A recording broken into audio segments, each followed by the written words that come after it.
Agriculture and ag lending are entering a new era. Right now, the U.S. economy is holding steady, but other parts of the world are facing challenges. In farming, grain producers are feeling the squeeze, while livestock and more diverse farms are doing better. Why is this, and what challenges or opportunities will come next? I'm Charity Seebecker for the Midwest Farm Report, and Dr. David Kohl, an expert in agriculture economics from Virginia Tech, joins me to break it down. We have a bifurcated economy, world economy. In other words, the U.S. economy is doing quite well. The rest of the world is struggling. The reason the U.S. economy is doing quite well is basically our deficit spending, and also our equity markets, our stock market and real estate has gone up. So that has really fueled consumption spending. So 70% of the U.S. economy is driven off that. And so that's been the big drivers of change. Of course, with the possible tariffs and the decline in the stock market, we could see that change dramatically. It's the stairs up, the elevator down. In other words, when things correct, it corrects fast. If you look at it, we have a layered economy, and Alice is the asset limited, income constrained, but they're fully employed. Believe it or not, they're only 4% of the consumption. These were the people that received the stimulus checks. Now they've run up a lot of credit card debt, auto debt, and now it's becoming delinquent. But they're struggling. But it's not enough to put the U.S. economy into difficulty.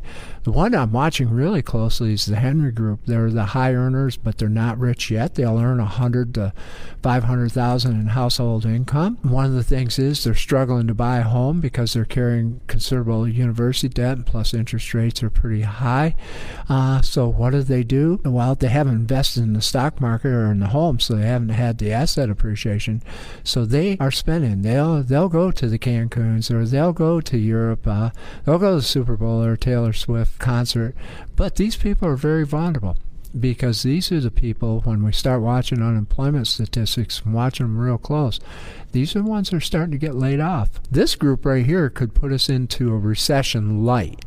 The group I'm really watching are the Hermans. They're the high earners. They're the rich. They're very mobile, but a lot of it, their wealth is in appreciated net worth. They'll have $1 million to $10 million in real estate appreciation or in stock appreciation, sometimes $10 to $25 million. This group, believe it or not, controls 49.8% of all the consumption. They're a third of the GDP of the United States of America. So when this stock market goes whipsawing the way it is, they're watching it real closely, and many of them are over 60 years of age. So there's no wealth effect. Every time a stock or a real estate increases $1 in value, you spend 4 cents more. But when it declines, you spend 8 cents less because you panic. But if you're over 60, 20 cents less. And so we're watching this real closely. Consumer confidence out of the University of Michigan is down near 50, lowest since 1981. And so I'm watching that very, very closely. That would be storm clouds on the horizon. Why do you think we're seeing so much financial struggles in the grain sector while all our sectors are holding on a bit better? I know it has a lot to do with our ag economy going on right now. This is one of the concerns I have for tariffs, because $1 in $5 in net farm income is the export markets. What we've got, it's basically a supply and demand issue. Of course, weather could change that very, very quickly. Positive news is sometimes the best decisions are made during the tough times, because you got to really zero in and focus as a manager. Contrast that to livestock. Beef is hotter than a pepper sprout. However, if we were to go into a recession, those expensive steaks become ground beef very, very quickly. And so the point I'm trying to get across there, the worst mistakes are made in the top of the cycle, because sometimes we'll lose our disciplines, and sometimes egos get in the way.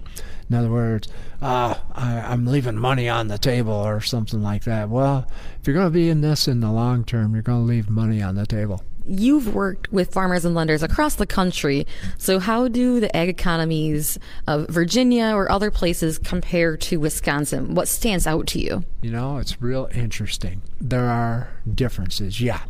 You take East Coast, West Coast agriculture, there's pockets of large farm businesses, but then you've got a peripheral of value-added businesses, small part-time farms, et cetera, et cetera. That will be some of the geographic differences I see. But you know what the same is? I'm seeing it amongst my young and beginning farmers. I had a banker tell me this the other day. They're in it for more than the profit. They're in it for the why. I'll just give you an example. Had a couple in South Dakota. They moved to South Dakota from Omaha, Nebraska. Why? To raise their children. And so there are a lot of similarities. Other similarities sometimes in the Midwest, but we'll see it on the East Coast as well, or on the West Coast. Sometimes people get enamored with their land. You know, I tell them they're all renters and leasers in the long run because you can't take it with you. And so what'll happen is sometimes they get very lax on their management practices because the inflated land they think can bail them out of the poor decisions. So, you know, that's kind of the contrast and the comparison. You know what the other thing I'm seeing? Fewer farmsteads. And what does that tell me? Consolidation of agriculture. Fewer yard lights out there. I noticed that the other morning driving across southern Minnesota, and I've been in this for decades, and I go, wow, this is there's becoming fewer yard lights out there. So those are some of the things that I'll see. How can farmers and ag lenders better prepare for inflation, the interest rate swings, all of these changes that are coming with international trade policy, all these things that are coming up? Keyword, spreadsheets. No, in other words, have a good set of spreadsheets.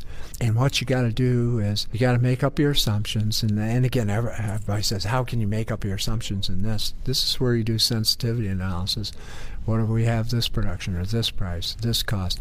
You know what that does? It sets the guardrails out there so that you can make more objective decisions rather than emotional decisions. Second thing is focus on the controllables. And you can't control what's going on in Washington, D.C. or Moscow or Beijing. You'll go nuts if you pay attention to that. Focus on some of the things that you can control in your business. In other words, what crops, enterprises are we going to raise?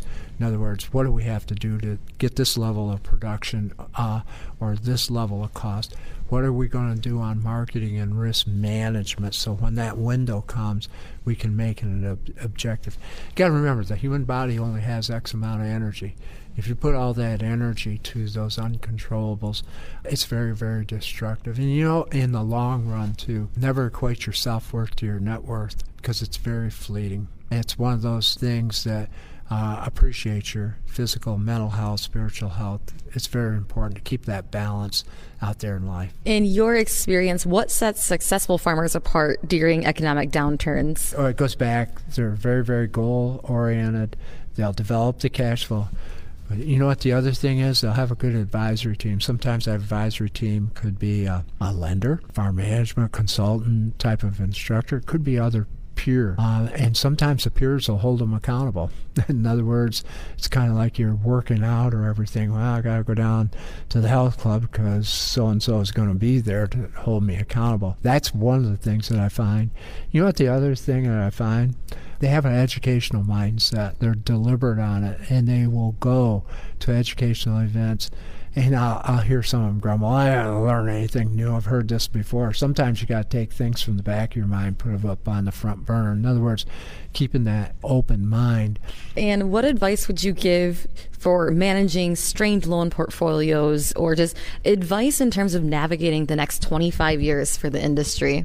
Some of the trends that are going to be coming at us, regenerative agriculture, soil and water health is going to be critical. Because if you've got a healthy soil, got a healthy plant, animal, human being, and environment, that's going to be one thing as we go, out there toward 2050. You're going to see the medical field and the agricultural industry collaborate more together. It's going to be very powerful in what I call proactive health rather than popping a pill in reactive health. I'm already starting to see it. Some of the folks are picking it up in the value-added type of businesses, but it's going to be out there.